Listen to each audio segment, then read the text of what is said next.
नमस्कार दोस्तों। दोस्तों, एग्जिटा कॉटन, हम सबको पता है कि जो स्पेशली रिटेल निवेशक हैं वो बहुत बहुत ज़्यादा इस स्टॉक को लेकर के आप कह सकते हैं इंटरेस्टेड रहते हैं।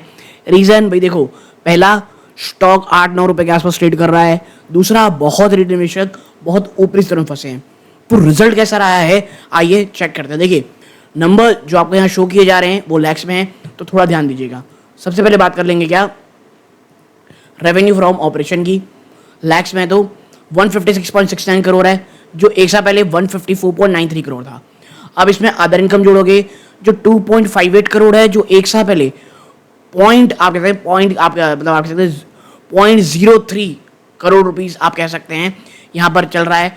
तो टोटल इनकम भाई साहब अब कितनी हुई 159.28 करोड़, जो एक साल पहले 154.96 करोड़ थी। तो भैया ईयर ऑन ईयर आपके रेवेन्यू में गिरावट हुई है। क्वार्टर 140 करोड़ से चेक करोगे तो बढ़ोतरी है। तो देखिए, इस एक बिजनेस को ना ईयर ऑन ईयर देखना है, ना कि quarter on quarter. Okay, now अब खर्चे एक्सपेंसेस आप यहाँ नजर डालते हैं 1 मिनट।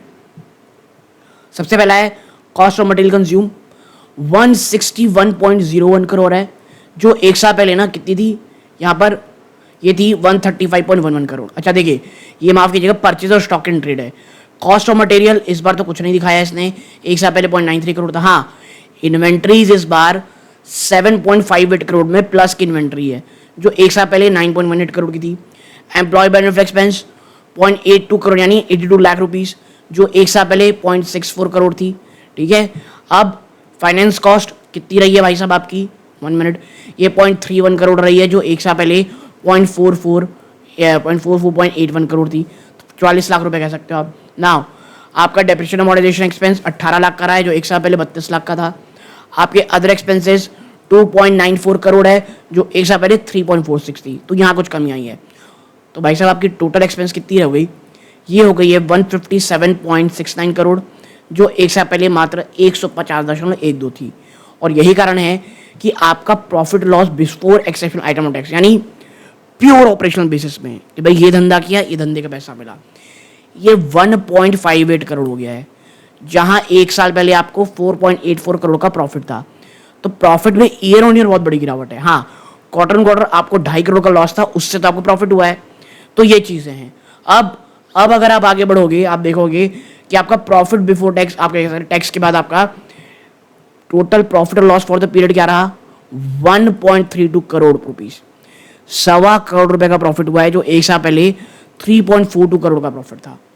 पिछले क्वार्टर से देखोगे तो ये 1.85 करोड़ के लॉस के सामने आप प्रॉफिट आया। अब देखना ही रहेगा कि कल जो है वो बाजार इस रिजल्ट को किस तरह लेगा। और आपकी ईपीएस, नीचे चलते हैं, आपकी जो ईपीएस है वो एक साल पहले 13 पैसे थी, जो घट के मात्र 4 पैसे हो गई है।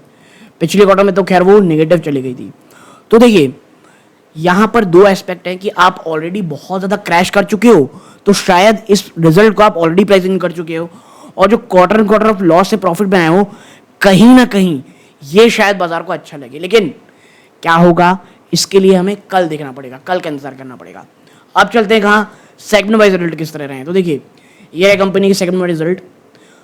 एग्जिटा कॉटन दोस्तों दो चीज़, एक टेक्सटाइल और दूसरा स्पोर्ट्स। टेक्सटाइल में आप देखोगे 156.69 करोड़ है, जो एक साल पहले 154.93 करोड़ था। टोटल ये रहा। तो टेक्सटाइल से आपने कितना बिजनेस किया भाई साहब, सेगमेंट रिजल्ट में 0.32 करोड़ का आपको लॉस हुआ है।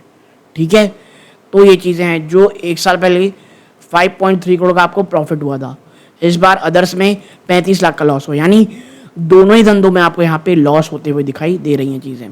ठीक है, तो ये आप देखेंगे कि इस प्रकार की चीज़ें। हाँ, जो अदर इनकम है ना वो 2.58 करोड़ की रही है, जिसने प्रॉफिट दिया है। तो देखिए, एक चीज़ याद रखिएगा, आपको ऑपरेशनल प्रॉफिट उतना नहीं दिख रहा है।